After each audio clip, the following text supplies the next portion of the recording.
haremos un análisis de los modelos econométricos cuando se dan cambios estructurales. Esto sucede cuando vemos que las trayectorias de las variables que estamos analizando cambian dicha trayectoria, es decir, sufren un cambio en su trayectoria, es decir, su intensidad en la forma en que se pueden relacionar dos variables.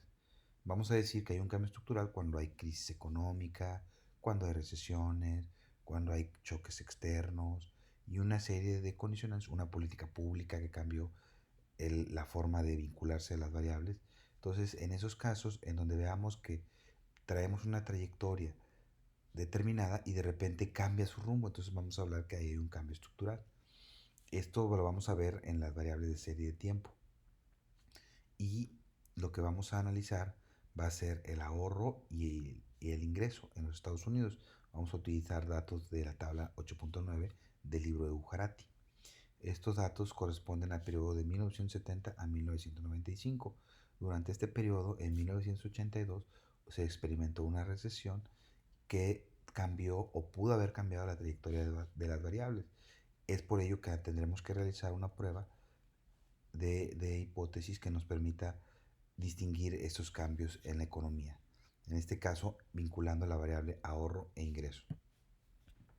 Lo que tenemos que hacer básicamente en la prueba de Chao, que va a ser la que vamos a emplear para poder ver esos cambios estructurales, es si durante dos periodos que subdividamos la muestra o más si se requieren, pues básicamente identificamos que hay un cambio estructural. Aquí, por ejemplo, nosotros tenemos datos de 1970 a 1995 y sabemos que en 1982 hubo una recesión, lo cual pudo haber cambiado la trayectoria. Entonces vamos a utilizar como punto de quiebre 1982 y vamos a subdividir la muestra en dos, de 1970 a 1981 y de 1982 a 1995. Y vamos a probar estos dos modelos contra el modelo que corresponde a todo el periodo. En el caso del primer modelo tenemos 12 datos, en el caso del segundo modelo tenemos 14 datos. En total tenemos un conjunto de datos que son 26 a lo largo del periodo completo. Dice, hay cambio estructural si en 25, es decir, en esta, y en 26, es en esta, los estadísticos son diferentes. Entonces ahí habría un cambio estructural, básicamente con los correspondientes a los beta. En nuestro caso, vamos a utilizar esos datos que vienen en Gujarati, que ustedes ya los tienen los datos. Vamos a empezar por clasificar, al ser un modelo de serie de tiempo, vamos a clasificar la variable tiempo, que en este caso es PER, y nos dice que va de 1970 a 1995 y va de año en año. Hacemos las tres regresiones, es decir, la del 1970 al 81, del 82 al 95 y la de todo el periodo. En el caso de la primera, tenemos regress, ahorro, que es explicado por el ingreso, y la condicionante. Y este comando tin lo que nos va a hacer es que de toda la muestra solamente queremos que haga la regresión del periodo del 70 al 81 y lo guardamos como modelo 25. Y lo mismo hacemos con el modelo 26. Le decimos que ahora el periodo va a cambiar, que va a ser del 82 al 95 y lo guardamos como mod 26. Y después realizamos la regresión del periodo completo, que va de 1970 a 1995. Y guardamos los resultados. Posteriormente a ello, le pedimos a Stata que nos muestre los resultados que hemos obtenido. Y en este caso vamos a utilizar los residuales al cuadrado. Es algo que tenemos que solicitarle antes de pedirle que nos muestre la tabla, decirle que queremos que también nos muestre los residuales al cuadrado, que es algo que hemos estado utilizando para calcular f. Los valores de beta, los valores del error estándar y el p-value. Como ven ustedes, esta es la tabla de resultado. Vamos a interpretar los coeficientes beta del ingreso, que es la variable que explica. Y en este caso tenemos a la constante, pero vamos a enfocarnos en el ingreso. En el caso del modelo 25, que corresponde del 70 al 81, lo que observamos es que en este periodo, por cada dólar que ingresaban las personas, se ahorraba un total de 8 centavos. En el caso del modelo 26, por cada dólar que se ingresa, cambió y ahora se ahorra un centavo, es decir, después del 82 cambió la intensidad de ahorro. Y si consideramos todo el periodo del 70 al 82, decimos que por cada dólar que se ingrese, se ahorra alrededor de 4 centavos. Como ustedes observan, tenemos diferentes resultados en los modelos. Eso ya nos habla de que posiblemente estemos ante la presencia de un cambio estructural. Es importante decirles que en el modelo 26 la variable ingreso no fue significativa, dado que su p-value fue mayor a 0.05. En el caso de 25 sí lo es, sí es significativa, y en el caso de 27 también lo es, porque es menor a 0.05. Es decir, hay indicios de posible cambio estructural. Ahora vamos a verlo gráficamente. Tenemos la gráfica del periodo del 70 al 81, que los puntos corresponden a los valores originales de la variable ingreso-ahorro, y la recta representa la recta de regresión, es decir, cuando hemos ya estimado los resultados de Y. Una vez estimado el modelo, pronosticamos los resultados de Y. Este es el comando que se requiere para graficar este gráfico. Y lo mismo hacemos con 82 al 95. Lo graficamos con este comando. Les pediría que lo probaran con los datos que ustedes tienen y aplicaran el comando para poder corroborar que efectivamente es. Y este sería el de todo el periodo, del 70 al 95. Y quedaría de esta forma. Ahora, analizando los tres gráficos, lo que vamos a observar es que del 70 al 81 comparado con el 80 al 95, la pendiente cambia. Esta tenemos una pendiente mucho más inclinada y una pendiente mucho más acostada. Eso significa que la intensidad de ingreso y ahorro antes del 82, antes de la recesión, era mayor. Sí, el ingreso impactaba más el ahorro, había un mayor ahorro. Después del 82, el incremento del ingreso impactaba de una menor manera al ahorro. Entonces, esto nos da, de alguna manera, indicios de que puede haber cambio estructural. Pero ahora vamos a hacerlo de manera formal utilizando la prueba de Chow. Esta prueba de Chow permite identificar cambios estructurales, pero es importante decir que para poderla realizar debemos de tener una varianza constante, es decir, que seamos elástica entre los dos modelos y que los errores de cada uno de los modelos en que se subdivide la muestra tengan normalidad con media cero y varianza constante. Los dos errores que se generan van a ser independientemente distribuidos, es algo que se requiere cumplir, y por lo tanto la prueba de hipótesis nula asume que los coeficientes de los modelos en donde se subdividió la muestra son estadísticamente los mismos. Si son los mismos, no hay cambio estructural. Eso va a ser nuestra hipótesis nula. Si la hipótesis nula se rechaza, pues asumiremos que hay cambio estructural. Ahora, ¿cómo realizamos la prueba Chow? La prueba Chow la vamos a realizar estimando la regresión 27, que es la de todo el periodo, y de ahí vamos a obtener la sumatoria de los residuos al cuadrado y la vamos a denominar como la ecuación restringida. Después estimamos los modelos 25 y 26, es decir, el modelo de ingreso-ahorro, pero de cada uno de los periodos.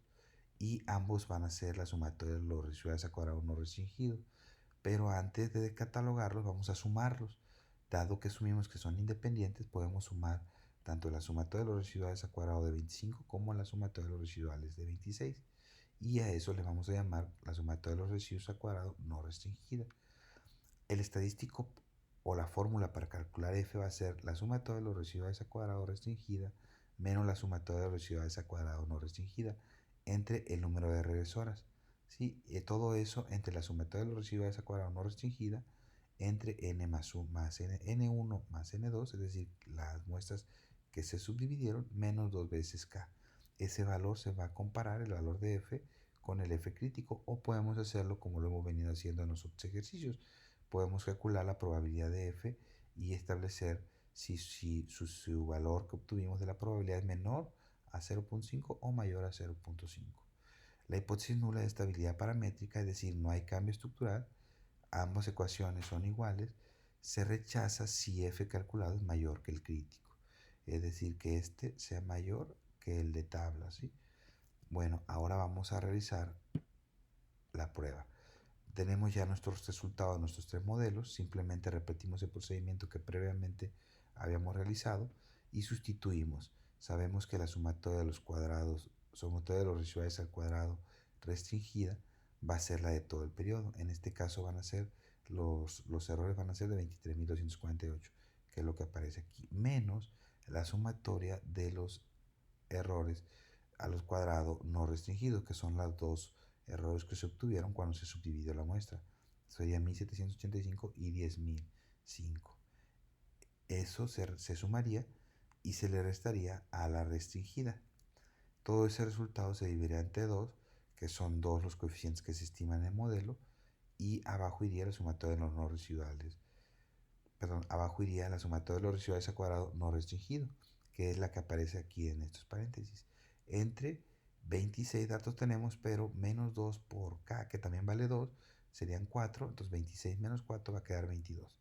Resolviendo esta ecuación tenemos que el f calculado es mayor a 10.69, perdón, es igual a 10.69, y el f de tablas con 2 grados de libertad en el numerador y 22 grados de libertad en el denominador vale 3.44. Como ustedes saben, tenemos un valor de f calculado a 10.69 mayor que el f crítico. Por lo tanto, la hipótesis nula se rechaza y no hay estabilidad paramétrica. Por lo tanto, estamos en la presencia de un cambio estructural. Al menos eso es el resultado que nos arrojaba la prueba Chao. Este mismo resultado lo podemos obtener directamente como lo hemos venido haciendo en los otros procedimientos de las pruebas de hipótesis, corriendo los modelos y guardando la sumatoria de los residuales a cuadrado, restringida como la no restringida.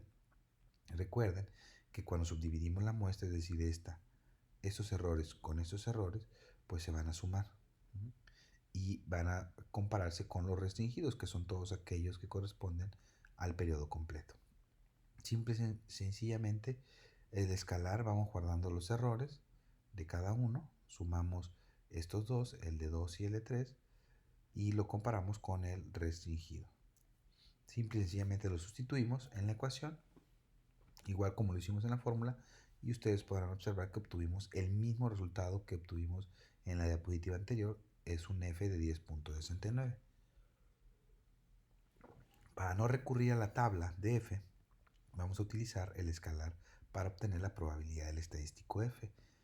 Y nosotros lo vamos a hacer utilizando escalar, el nombre que ustedes quieran asignar, nosotros le ponemos pfs, que es la probabilidad del estadístico f, igual a la tabla ftail, 2 en el numerador, 22 en el denominador y el estadístico f.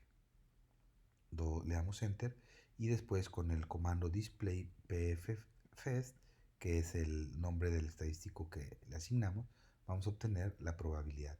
Recuerden que si es mayor a 0.05, la hipótesis nula no se rechaza, pero si es menor a 0.05, la hipótesis nula se rechaza y por lo tanto llegamos al mismo resultado. Hay cambio estructural. Para justificar la prueba de Chao es necesario que se cumpla la condición que las varianzas en ambos modelos que se han subdividido sea la misma. Vamos a utilizar el estadístico F para probar esto. Sí, y lo que estamos probando entonces es que tanto la varianza del primer modelo como la varianza del segundo modelo son iguales. Esa va a ser nuestra hipótesis nula. Y para poder rechazarla o no rechazarla, tenemos que cumplir el criterio de F calculada con F crítica. Si F calculada es mayor que F crítica, entonces la hipótesis nula se rechaza. Y si se rechaza, el procedimiento de Chao no es aplicable a este modelo porque tiene varianza distinta. Vamos a hacerlo con los datos de nuestro modelo que acabamos de estimar, el cambio estructural. Sí, bueno, lo que hacemos es volvemos a correr el modelo de ahorro-ingreso del 70 al 81 y luego el modelo del 82 al 95. En el caso del primero lo vamos a dividir entre 10. Lo podemos hacer directamente o tomamos este valor, porque ustedes ven que aquí los residuales entre 10 ya está calculado. Igual en el segundo modelo, los residuales entre 12 ¿sí? Va a ser igual que lo tomemos de aquí o hagamos un escalar con un nombre de la variable y le pongamos el valor de los errores y lo dividimos entre 12, pero es exactamente este valor. Una vez que nosotros hemos hecho eso, lo que hacemos es calcular el f, que en la parte de arriba siempre se va a tomar el que tenga el mayor f. En este caso, el f del segundo modelo del 82 al 95 es mayor que el f del modelo del 70 al 81.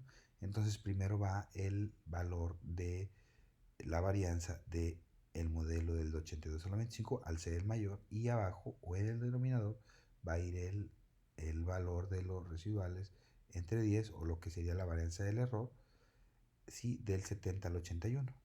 Lo hacemos aquí de esta forma, por eso ponemos primero arriba sigma 2 que corresponderá a este modelo entre sigma 1 que corresponde a este modelo.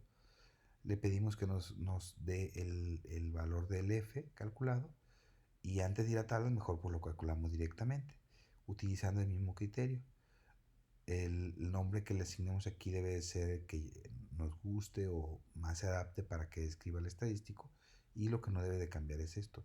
Es ftail. En el numerador yo tengo 12 porque este es el valor más grande, sigma 2, 12. Y en el denominador tengo el 10 porque este es el valor de varianza más chico. Y luego le pongo el nombre del estadístico f. Lo que me da es que tengo que mi valor de la probabilidad es menor a 0.5, lo cual me dice que la hipótesis nula se rechaza y por lo tanto no son iguales las varianzas. Dice la varianza de las dos submuestras no son iguales y por tanto, hablando estrictamente, no debemos utilizar la prueba de Chao para poder establecer cambios estructurales dentro de los modelos. Esto es algo necesario para poder tener la fortaleza de decir que tenemos un cambio estructural, debe de cumplir esta condición.